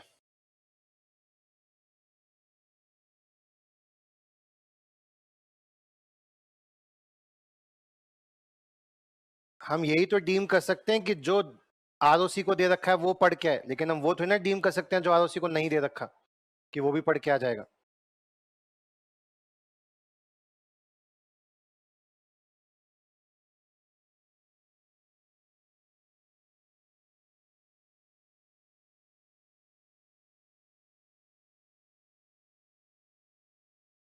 जितना पढ़ रहे हैं सिर्फ उतने पे फोकस करना। अब आपको लग रहा होगा शेयर होल्डर का पैसा गलत यूज हो गया, अरे हाँ, तो उस डायरेक्टर को बाद में दोषी ठहराया जाएगा जिस डायरेक्टर ने औकात के बाहर काम किया। यानी पहले कंपनी देगी आउटसाइडर को, कंपनी लेगी डायरेक्टर से, तेरी वजह से मैं जितना नुकसान होगा वो तो दे, यानी किसी को कोई नुकसान नहीं होगा।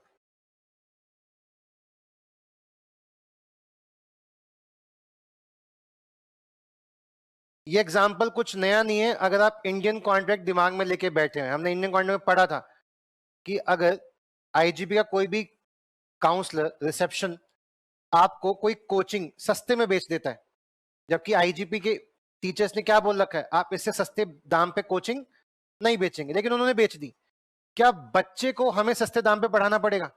हाँ, क्योंकि हम तो फंस गए, एजेंट ने हमारे नाम से कांटेक्ट किया है, लेकिन बाद में हम किसकी सैलरी से काट लेंगे, एजेंट्स, ये भी वही हो रहा है। लेकिन क्या आपको कोई नुकसान होगा? आपको तो यही लग रहा है ना कि ऋषभ ने एजेंट बिठा रखा है नीचे, तो उसने ही कहा होगा ये फीस पे कांटेक्ट कर लो। अरे हाँ, मैंने कितना अमाउंट पे उसे फाइनल कर रखा है ये आपको थोड़ी ना पता लगा। तो इंटरनल वर्किंग है, तो आउटसाइडर को इस इंटरनल वर्किंग का नुकसान नहीं झेलना पड़ेगा, इसलिए एक्सेप्शन हो गया किसका? अरे बोल दो। तो एक हमने पढ़ा डॉक्ट्राइन ऑफ कंस्ट्रक्टिव नोटिस, इसका इसका एक्सेप्शन क्या हुआ? Doctrine of indoor management. Next class में पढ़ेंगे, आज अभी कुछ और पढ़ेंगे, इतना टाइम नहीं है। नेक्स्ट क्लास में पढ़ेंगे इंडोर मैनेजमेंट के एक्सेप्शंस।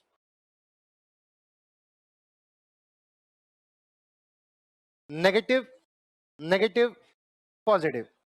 इन कंस्ट्रक्टिव नोटिस क्या बोलता है? औकात के बाहर कांटेक्ट करोगे वाइड हो जाएगा, लेकिन औकात के बाहर कांटेक्ट करोगे लेकिन अंदरूनी गलती है, कांटेक्ट वैलिड रहेगा, आपको पैसे मिलेंगे।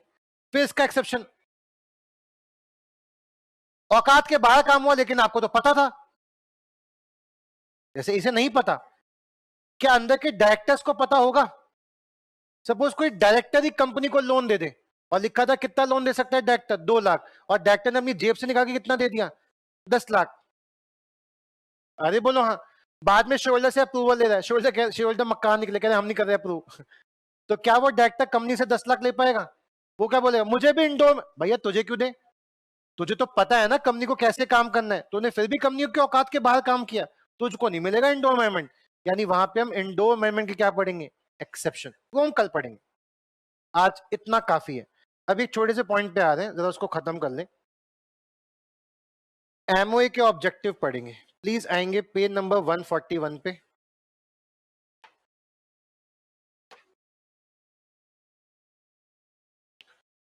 मेमोरेंडम। सर मेमोरेंडम क्या होता है? चार्टर होता है कंपनी का। चार्टर मतलब जो मुख्य बात बताता है कि कंपनी क्या है, क्या करेगी, कितनी कैपिटल के साथ करेगी। आपको याद भी है, प्लीज वो क्लॉज गिनाओ। पहला क्लॉज क्या होता है? Name clause. दूसरा रजिस्टर्ड ऑफिस। तीसरा ऑब्जेक्टिव। चौथा लायबिलिटी। पांचवा कैपिटल। और लास्ट सब्सक्राइबर। ओपीसी होगा तो एक और क्लॉज, नॉमिनी क्लॉज। ठीक है, ये 6 बातें आपको बतानी पड़ती है, इनको चार्टर बोला जाता है। आप मुझे बताओ एमओए बनाने के पीछे का ऑब्जेक्टिव क्या है? हमें एमओए में 6 बातें क्यों बतानी है? ऑब्जेक्टिव बताओ। Object of registering a memorandum of association पढ़ेंगे प्लीज, क्योंकि ये कंटेन करता है objective.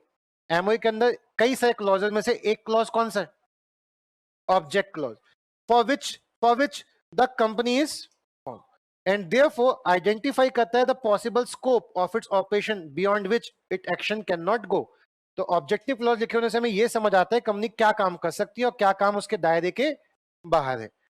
It enable share holder, ये शेयर होल्डर को, क्रेडिटर को एंड ऑल अदर लोग जो कंपनी के साथ डील कर रहे हैं उनको बताता है कि कंपनी की क्या पावर है, वो कौन से कामों में एंगेज कर सकती है, यानी कौन से काम इंट्रावायरस है और कौन से काम अल्ट्रावायरस है। अब मेमोरेंडम क्या है? देखो एक ये सेक्शन 399 तीसरी बार पढ़ रहे हो आप। अब मेमोरेंडम क्या है? पब्लिक डॉक्यूमेंट है under section 399. Consequently, every person entering into a contact with the company is presumed to have knowledge of the condition contained. यानी जो भी बंदा पढ़ आएगा डील करने उसको पता होगा कि एमओए में क्या लिखा है। The share holder must know the purpose for which the money can be use. MOA लिखने से शेयर होल्डर क्या समझ आ रहा है कि ये कंपनी कितना कैपिटल उठा सकती है, मेरी पर शेयर लायबिलिटी कितना होगी, प्लस ये उस पैसे से क्या काम करेगी। एक शेयर होल्डर को इस बारे में पता चलता है कि उसका पैसा कहाँ यूज होने वाला है and what risk he is taking in making the investment. तो वो कितना रिस्क ले रहा है। तो अगर मैं आप मुझ पे कोचिंग पे इन्वेस्ट करोगे तो आपका रिस्क कम है ज्यादा है? क्योंकि मुझे 14 साल से पढ़ा रहा हूं तो आपको लगता होगा ये तो पढ़ा के तो पैसा कमा ही लेगा, लेकिन मेरी पहली मूवी है तो आपका रिस्क ज्यादा है। तो वहां पे आप रिटर्न थोड़ा ज्यादा एक्सपेक्ट करोगे। अगर रिटर्न उतना दिख रहा होगा तो इन्वेस्ट करोगे, नहीं दिख रहा होगा तो नहीं इन्वेस्ट करोगे। तो एक इंसान कुछ सोच के इन्वेस्ट करेगा, इसलिए उसे पता होना चाहिए कि ऑब्जेक्ट क्या है। ऑब्जेक्ट कहां लिखा होता है? एमओए में, इसलिए एमओए बड़ा इंपॉर्टेंट है। तो कोई आपसे क्वेश्चन पूछे 3 मार्क का तो क्या लिखोगे? What is the objective? पहला एमओए बनाने का ऑब्जेक्टिव क्या है? पहला एमओए के अंदर ऑब्जेक्ट लिखा होता है जिससे कंपनी का स्कोप पता चलता है। दूसरा शेयर होल्डर, क्रेडिटर या जो भी लोग डील करने आ रहे हैं उन्हें पता चलता है कि वो कौन सा कॉन्ट्रैक्ट कर सकते हैं, कौन सा कॉन्ट्रैक्ट नहीं कर सकते। शेयर होल्डर को पता चलता है कि मेरा पैसा कहाँ ही लगेगा। इस पर्पज से एमओए बड़ा इंपॉर्टेंट हो जाता है। हाँ, एमओए के अंदर कितने क्लॉजेस होते हैं वो आपने पढ़ लिए। एमओए बनाने के लिए कंपनीज एक्ट ने कुछ ऑलरेडी प्री डिफाइंड मॉडल्स दे रखे हैं. Like table A is the model जिसमें कौन सी कंपनी का एमओए बनाने का तरीका लिखा हुआ है. टेबल बी किसका, जिसमें शेयर कैपिटल ना हो. टेबल सी गारंटी कंपनी, इसमें शेयर कैपिटल भी हो. टेबल डी जो अनलिमिटेड कंपनी है. टेबल ई जो अनलिमिटेड कंपनी है उसमें शेयर कैपिटल भी हो. तो ऑलरेडी मॉडल बने हुए हैं, यानी आपको एमओए अगर नहीं बनाना आता तो आप इन्हीं को कॉपी कर लें, अपना नाम वाम पेस्ट करके उसी को बना लें. तो पहले से बने बनाए हैं. अच्छी बात यह कि हमारे पेपर में एमसीक्यू नहीं आने वाले. सी इंटर में इंपॉर्टेंट हो जाते हैं कि बताओ टेबल बी किसका है, लेकिन हमारे पेपर में एमसीक्यू तो है नहीं, तो हम एक बार पढ़ के भी इसे काम चला सकते हैं. टेबल ए किसका है, लिमिटेड वाइज शेयर का. Table B guarantee share capital नहीं हो. सी गारंटी और शेयर कैपिटल हो. D unlimited. Table E. तो पहले से फॉर्म बने हुए हैं, आप इनको देख के अपना मेमोरेंडम बना सकते हो, और चाहो तो खुद का अपने हिसाब से बना लो. कितने कंटेंट होते हैं ये आप पढ़ चुके हो, तो मैं आज इसको होमवर्क देना चाहता हूं कि आप इसे एक बार घर से पढ़ के आएंगे. कंटेंट कितने होते हैं, पहला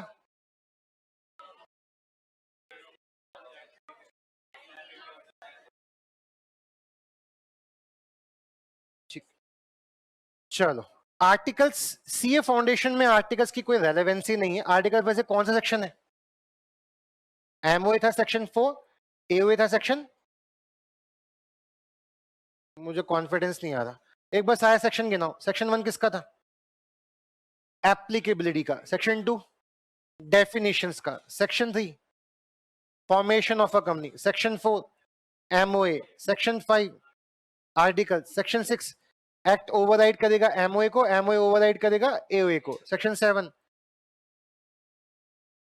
कल पढ़ा था, incorporation of a company. Section 8 not for profit organisation, charitable objective. Section 9 effect of registration. क्या होगा, कंपनी के अंदर कंपनी का भूत आ जाएगा, मतलब कंपनी आर्टिफिशियल लीगल पर्सन बन जाएगी, सेपरेट लीगल एंटिटी हो जाएगी, परपेचुअल सक्सेशन आ जाएगा, कॉमन सील मिल जाएगी. एंड सेक्शन 10 आज ही सुनाया था, MOA AOA is a contract between company and member. तो एमओए एओए के रजिस्टर होने के इफेक्ट क्या होंगे, सर ये माना जाएगा कि वो कॉन्ट्रैक्ट हो गया किसके बीच, मेंबर ऑफ कंपनी के बीच. ये 10 सेक्शन तो हमें नॉर्मली पढ़ने, यही हमारे कोर्स का पार्ट है. इंटर में हम यही दोबारा पढ़ेंगे, तो वहां जाके नाक मत कटाना. फाउंडेशन में पढ़ लिया, भूल मत जाना. जैसे आज के टाइम पे आपसे पूछता हूँ ऑर्गेनाइजिंग की डेफिनेशन बताओ, जबकि अभी मार्च में पेपर दिया है और बिजनेस स्टडीज भूल गए हो तुम, तो ये भूल मत जाना, जनवरी के बाद ये काम दोबारा आएगा. हम एक डिफरेंस पढ़ेंगे फिर छुट्टी हमारी. What are the difference between MOA and AOA. हम पहले भी डिस्कस कर चुके हैं, दोबारा बोल रहा हूं. एमओए क्या है, 6 बातें बताता है, बोलो हाँ. और एओए क्या बताता है, रूल्स रेगुलेशन, कंपनी किस तरीके से काम करेगी. जैसे कंपनी फाइनेंस का धंधा कर सकती है, कहां लिखा होगा, एमओए में. लेकिन एक डायरेक्टर कितना लोन ले सकता है, कहां लिखा होगा, एओए में.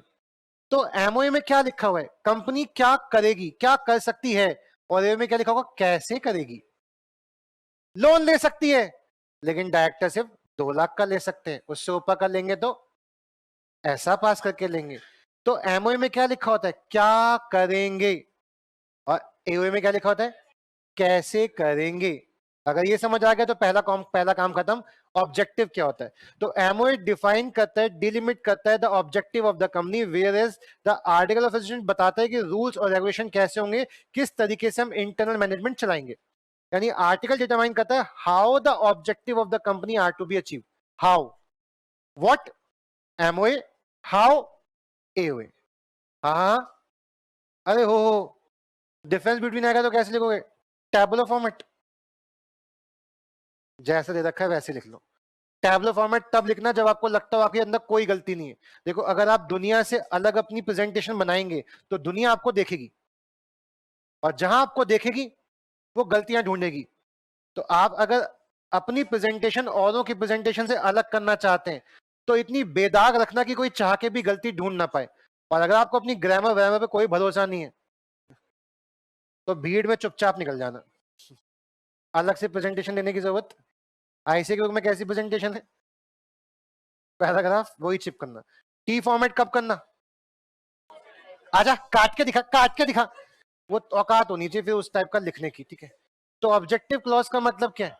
ऑब्जेक्टिव क्या है? पहला डिफरेंस ऑब्जेक्टिव के जैसे से, एमओए का ऑब्जेक्टिव क्या है? व्हाट कैन वी डू, और एओ का मतलब क्या है? How we can do.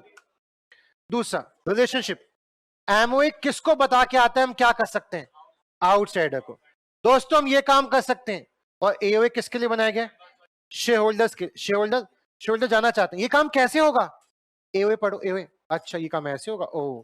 तो एओए किसके लिए बनाए गए? मेंबर्स के लिए, कि देखो कंपनी में काम ऐसा होगा। हम फाइनेंस का कॉन्टेक्ट कर सकते हैं, एमओए। फाइनेंस का कॉन्टेक्ट हम ऐसे ऐसे करेंगे, एओए। नेक्स्ट, ऑल्टरेशन, क्या चेंज करना मुश्किल है? एमओए। पहले हमने कंपनी का नाम खोला, समथिंग समथिंग समथिंग, अब हम नाम बदल के रखना चाहते हैं, एनीथिंग एनीथिंग एनीथिंग, तो आप नहीं कर सकते। क्या पता एनीथिंग नाम ऑलरेडी किसी का हो। भाई पहले मैंने एक कंपनी खोली और बाद में अपनी कंपनी का नाम चेंज करना चाहता हूं, लेकिन वो हो सकता है ना वो नाम पहले से किसी के पास हो। अरे हाँ, पहले मैंने अपनी कंपनी खोली ऋषभ गौर इंफ्रास्ट्रक्चर प्राइवेट लिमिटेड, और अब मैं रखना चाह रहा हूं गौर इंफ्रास्ट्रक्चर, क्योंकि गौर इंफ्रास्ट्रक्चर पहले से है, तो शायद मुझे वो नाम अलॉट ना हो। तो अगर आप एमओए में कोई भी चेंज करना चाहते हैं, किसमें चेंज करना चाहते हैं, तो आपको कहीं ना कहीं ऐसा तो पास करवाना ही करवाना है, लेकिन कहीं ना कहीं आपको रीजनल डायरेक्टर, ट्राइब्यूनल, इनकी परमिशन भी लेनी पड़ेगी। यानी एमओए चेंज करना आसान है, मुश्किल है? ट्राइब्यूनल से, रीजनल डायरेक्टर से, सेंट्रल गवर्नमेंट से परमिशन लेना आसान लगता है तुम्हें। वहीं पे जब आपको आर्टिकल्स चेंज करने, ऐसा पास करो हो जाते हैं। दोस्तों आज से 2 लाख नहीं, डायरेक्टर 3 लाख ले सकता है, ठीक है? हाँ हाँ हाँ हाँ हाँ, ओके हो गया चेंज। कंपनी कैसे काम करेगी वो तो शेयर होल्डर डिसाइड करेंगे ना। अरे बोलो हाँ, तो ऐसा चेंज करना आसान है in comparison to MOA. Change करने के लिए क्या चाहिए? ऐसा तो चाहिए ही चाहिए, साथ में क्या चाहिए? परमिशन चाहिए रीजनल डायरेक्टर ट्रिब्यूनल की, जबकि आर्टिकल चेंज करने के लिए सिर्फ लास्ट आप मेरे को जल्दी से खुद ही बता दो, अल्ट्रावायरस। एमओए के अल्ट्रावायरस कॉन्टेक्ट क्या होते हैं? बट एओए के अल्ट्रावायरस को रेक्टिफाई किया जा सकता है अगर वो एमओए की पावर के अंदर है तो। Ultra vires to AOA but intra vires to MOA can be ratify by shareholder by passing ऐसा। कौन सा कॉन्ट्रैक्ट पास हो ही नहीं सकता रेडिफाई? एमओए के अगेंस्ट। बट कौन सा हो सकता है? एओए के अगेंस्ट। प्लीज एक बार जल्दी डिफरेंस पढ़ेंगे, फिर आज की क्लास खत्म। पढ़ो, एमओए एओए के बीच का डिफरेंस पढ़ेंगे।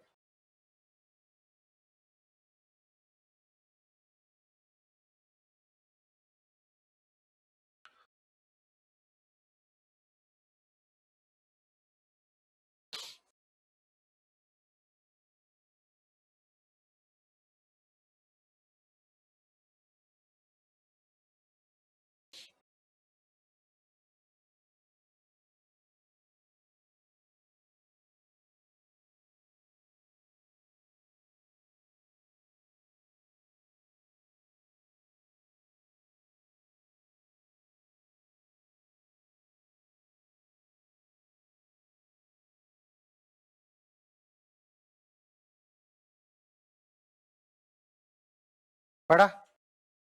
एक बच्चे ने डिट्टो ऐसे लिखा, डिट्टो बड़ा वो रट्टू तोता था, कर दिया उसने काम।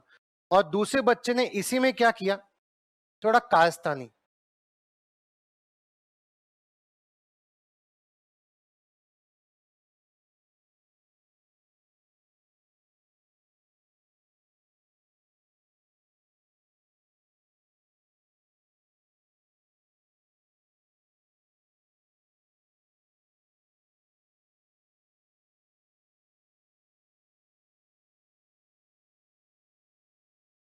क्या एक्स्ट्रा किया उसने? उसने कॉपी जगह वो चीज जो पढ़नी चाहिए वो दिखा दी। देख बाकी ग्रामर इग्नोर करना, तो कीवर्ड पढ़ना और मार्क्स देना, तो कौन से बच्चों को ज्यादा मार्क्स मिलेंगे? मार्क्स ज्यादा मिलेंगे नहीं, ये सही वर्ड नहीं है। कौन सा बच्चा कॉपी चेकर को ज्यादा अच्छा इंप्रेशन क्रिएट कर पाया, अनलाइन वाला। और अगर कॉपी चेकर इससे इंप्रेस हो गया और इसको 4/4 दे दिए, और एक बच्चा जिसने सब कुछ ठीक लिखा था और उसने अंडरलाइनिंग नहीं की, क्या कॉपी चेकर उसको थोड़े कम देगा? इंप्रेस हो चुका है। तो अब ये कॉपी इंप्रेस नहीं करेगी। तो सब कुछ ठीक लिखने के बाद भी क्या हो सकता है? देखो कॉपी कौन चेक कर रहा है? इंसान। और इंसान मतभेद कर सकता है, मशीन नहीं है। इंसान कॉपी चेक कर रहा है आपकी सब्जेक्टिव, क्या वो मतभेद कर सकता है? तो शायद वो दूसरी, इस बच्चे को कितना दे, 3.5/4 फॉर एग्जाम्पल, आधा ही काटा उसने, आप तो फिर भी 3 काट रहे हो। अब एक बच्चे ने ये डिट्टो नहीं लिखा, थोड़ा उसने और कम इंप्रेस किया। एक बच्चे ने कोशिश तो की है लेकिन ग्रामर पल्ले नहीं पड़ रही, लेकिन कीवर्ड दिख रहे हैं बट प्रॉपर ग्रामर नहीं है, सेंटेंस नहीं बन रहा उसकी लैंग्वेज से।